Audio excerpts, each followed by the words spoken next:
அனைவருக்கும் காலை வணக்கம். இன்று ஞாயிற்றுக்கிழமை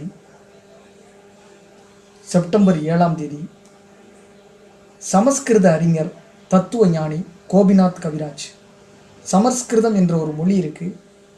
இப்போ தமிழில் ஒரு மொழி இருக்குது அப்படின்னா அதில் பாரதியார், பாரதிதாசன் அப்படின்னு சொல்லி பாவலரேறு பெருஞ்சித்திரனார், தேவநாய பாவனார்னு சொல்லிக்கிட்டே போகலாம். சமஸ்கிருதன்ற ஒரு மொழி இருக்குது. அதில் மிகப்பெரிய ஒரு ஆளுமை யார் அப்படின்றத நம்ம சொல்ல வேண்டிய அவசியம் இருக்குது. அதனால நம்ம இதை சொல்கிறோம்.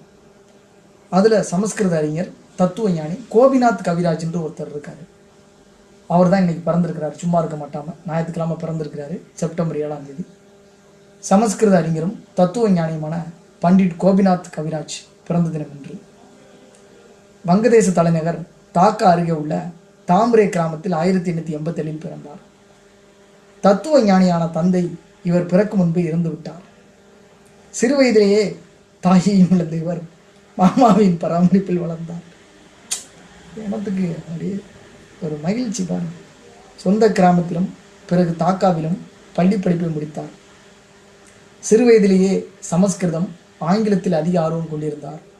ராஜஸ்தான் மாநிலத்துக்கு வந்தவர் ஜெய்ப்பூர் மகாராஜா கல்லூரியில் BA பட்டமும் அலகாபாத் பல்கலைக்கழகத்தில் MA பட்டமும் பெற்றார். நூலகங்களுக்கு சென்று ஏராளமான புத்தகங்களை படித்தார். வாரணாசியில் உள்ள அரசு சமஸ்கிருத கல்லூரியின் ஒரு அங்கமான சரஸ்வதி பவன் நூலகத்தில் தலைவராக பணியாற்றினார். நூலகத்தின் வளர்ச்சிக்கு மகத்தான பங்களிப்பு வழங்கினார். இது மதத்தின் தந்திர வழிபாட்டு முறைகள் குறித்து ஆராய்ச்சி செய்த பொழுது இந்து மதத்தின் தந்திர வழிபாட்டு முறைகள் குறித்து ஆராய்ச்சி செய்த பொழுது பல்வேறு தாந்திரிக அம்சங்கள் பற்றி அறிந்தார். காசியில் 1918 விசுத்தானந்த பரமஹம்சா என்ற யோகியை சந்தித்து அவரை குருவாக ஏற்றார். அவரிடம் யோகம், தாந்திரிகம் கற்றார்.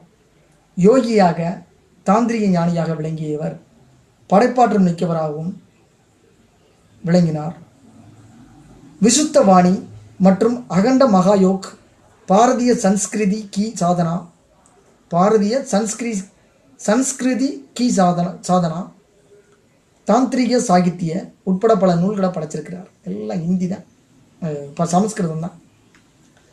சமஸ்கிருத கல்லூரி முதல்வராக 1924 நியமிக்கப்பட்டார். சரஸ்வதி பாவனா கிரந்தமாலா என்ற பெயரில் வெளிவந்த பாட புத்தகங்களின் முதன்மை ஆசிரியராகவும் பணிபுரிந்தார். தந்த்ரா பற்றிய ஆராய்ச்சிகளை தொடரவும் ஆன்மீக சுயதேடலின் பாதையில் பயணிக்க விரும்பியதாலும் அப்பதவியில் இருந்து 1937 விலகினார். அறிவு, ஆன்மீகம் குறித்த